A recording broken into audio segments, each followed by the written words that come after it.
DJs at that point.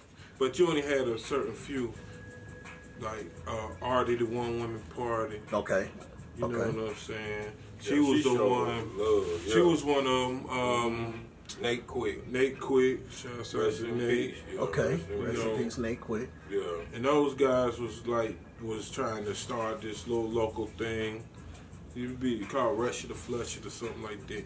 You know, where they give you opportunities to go on there and play your joint. So this is before they required you to have publishing and all this other stuff they require you to have now.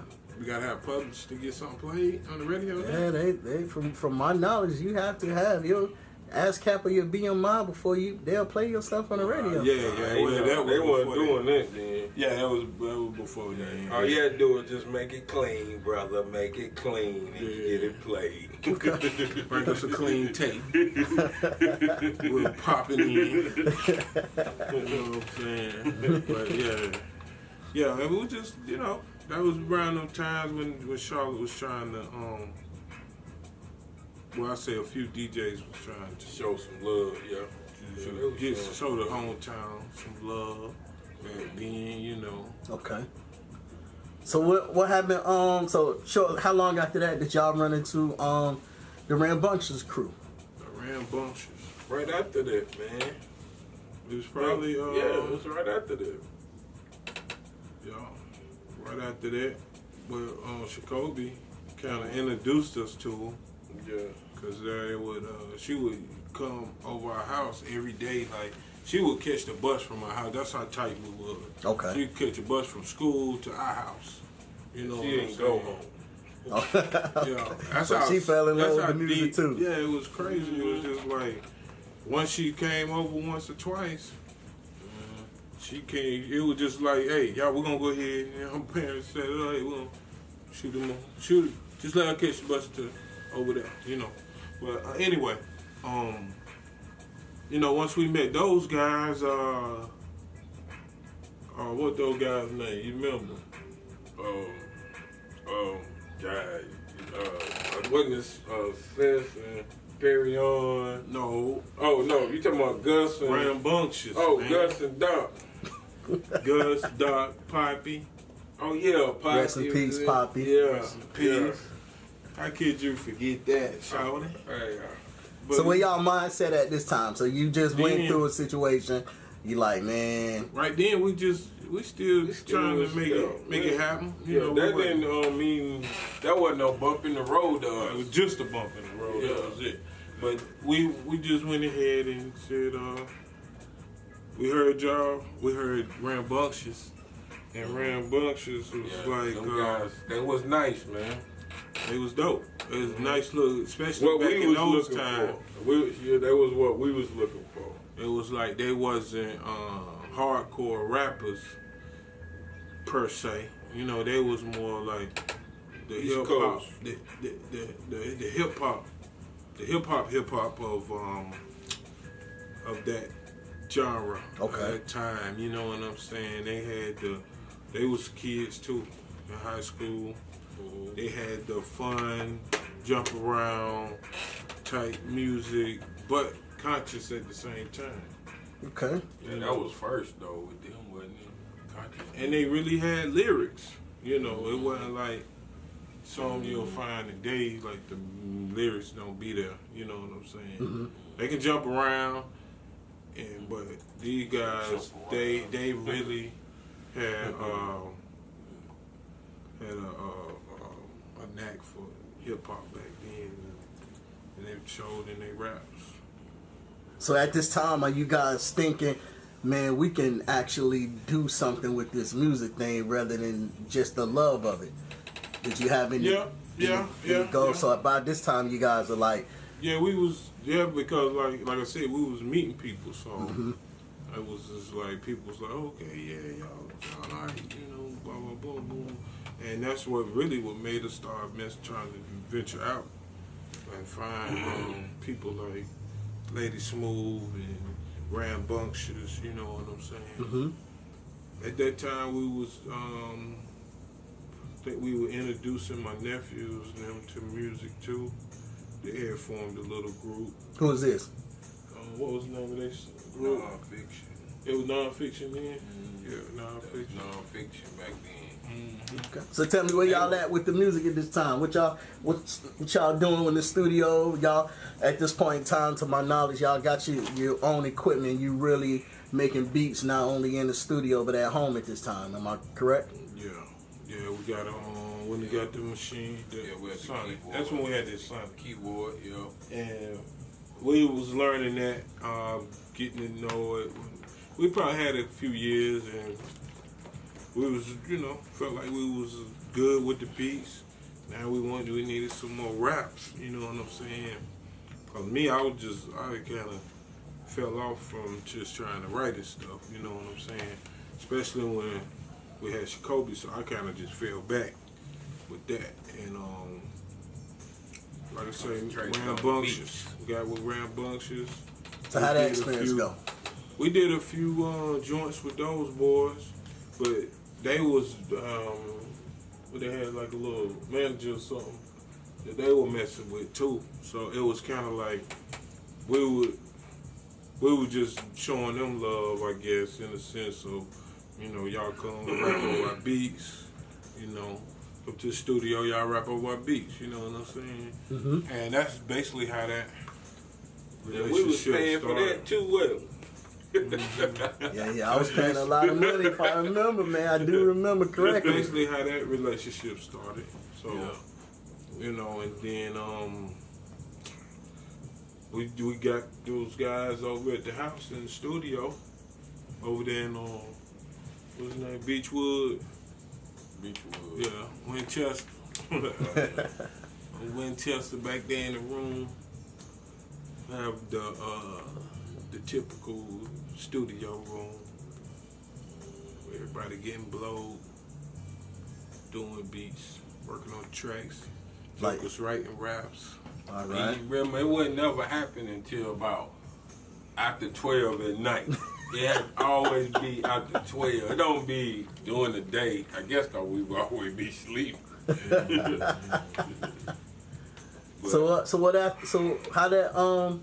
What came about moving with that? What did y'all decide to do after you said they had? Because I remember a DJ 83 was pretty much managing that group, the Rambunctious group at that time. Yeah. So y'all moved from there on to what next after y'all was working with the Rambunctious group? We worked with them for, just like I said, it wasn't nothing like we was managing them or trying to take them. We just became friends and we was just fucking with the music. You know what I'm saying? Then when Sean them came in the picture, then and then we met other guys like Perion, Cess, and all them boys basically went to school together. Rambunctious, all them boys basically knew each other. We met all them, just through the network of that's what Jacoby from the beginning. You know what I'm saying? Okay. Yeah.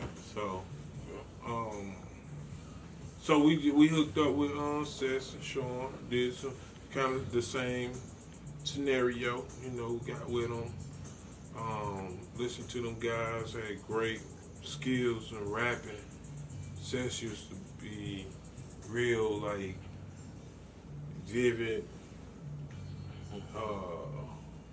goddamn, that nigga style was just dirty, you know what I'm saying? Nigga style was dirty, like raw, real raw.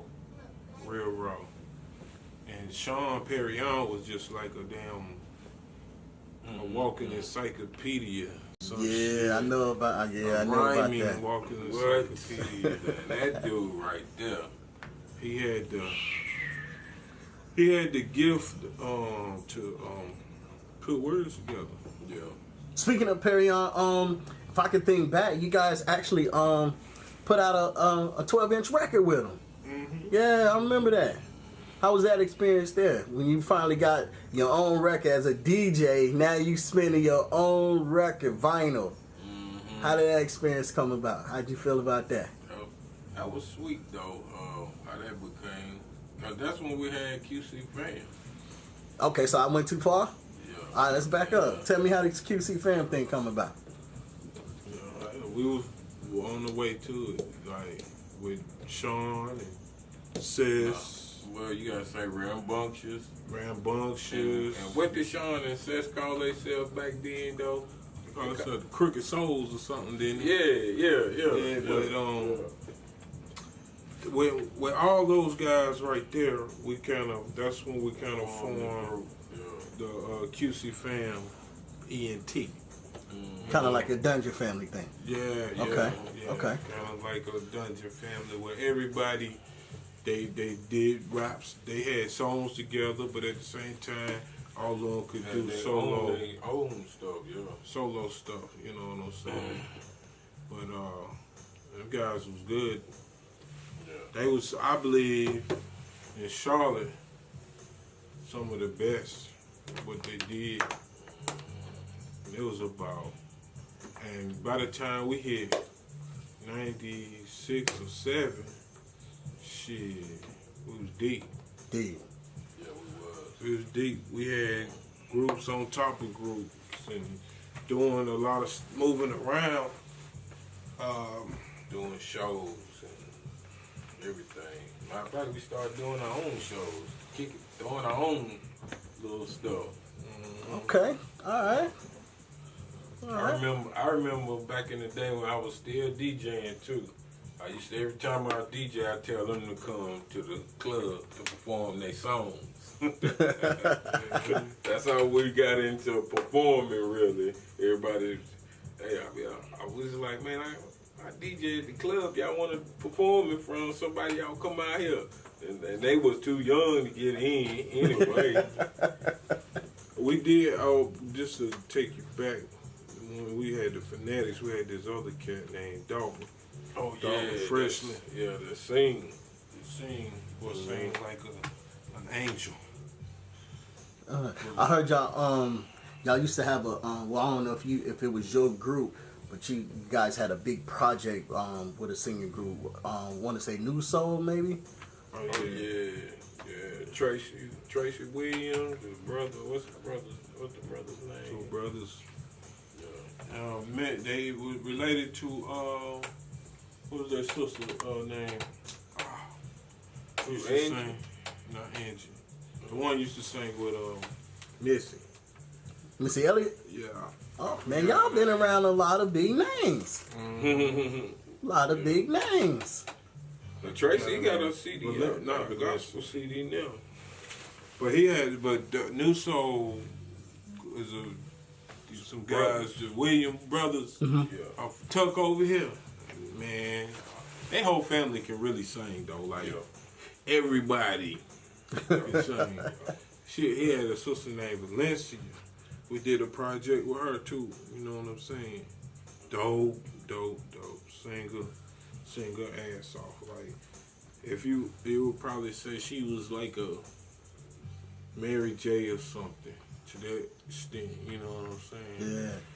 But, So you guys moving pretty much right now, from what I'm hearing, y'all like a production company. You doing all this music and production for a lot of artists here in Charlotte, North Carolina. You guys was pretty much ended up just loving music and really turning into a production team.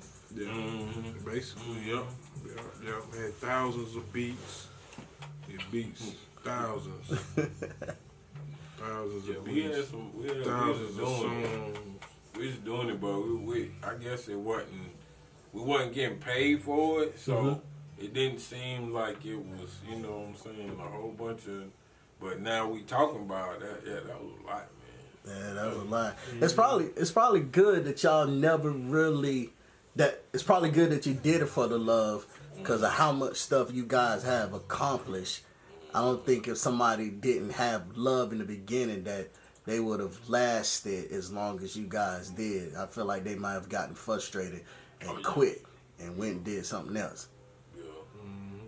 So you started from the very under the rug bottom. So tell me about this, man. Cause I hear around this time or a little after this time, you actually started field DJ. moving away from the DJing, you start doing some production as well as your brother doing production. Yeah, I fell in when I started making beats. I fell in love with that, and I was like, I know it was a part of DJing, but it ain't the same. It's not.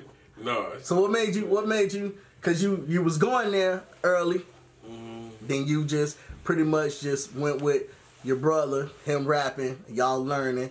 Then he started production. You pretty much just helping out in the background. What made you say, man, I'm gonna start doing beats? What made you? Where did that come from?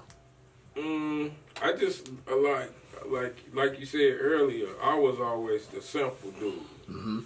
Like sometimes, like when I always have been the one that go listen to the records first. That's what I always try to do. I always try to listen to the records before anybody else. Listen, where I go to the store, spend $100 on just records, you know what I'm saying? And probably I know I wasn't even doing that with them, just listening to them, just trying to get the feel of the music and all that all the time. But when I stopped trying to transitioning to DJing, you know what I'm saying? It just went like, I was like, man, I like making beats, you know what I'm saying? Back then, you know, we was young, so we be smoking weed, getting high, and be like, ooh, that sound good, you know what I'm saying? Type stuff, and that's how it just transpired, you know what I'm saying, into me getting into the beat making like that. And I ain't looked back yet. I still don't. I like DJing, but it ain't nothing like making beats, though. You know what I'm saying? It's a different passion, I say. For me, anyway. I don't, Okay. Because to my knowledge, once you started making beats, you kind of went your own kind of route. You moved out of Charlotte, right? Went down to Gastonia, and you kind of started getting artists down there by yourself with your machine and your music, right? Yeah. Right? Yeah. How did that experience go? What made you say, bro, I'm moving, I'm finna go do my own thing? Oh, well, no, it wasn't like that. Actually, he had to go take a little vacation. Okay. For a little while, and we still had Q.C FAM. So you was forced. Yeah. I mean, I wasn't forced. I was loving it because after a while, I was like, dang, well, Dean ain't going to be able to do it. And when I was used to me and him doing it together, so I kind of took on a two-man job. Okay. You know what I'm saying? When it came to that, you know. And matter of fact, Dean had the little red machine, the ARS Pro. Oh, the famous red machine I heard about. Yeah, and and that's and that's what we was doing. But let me think.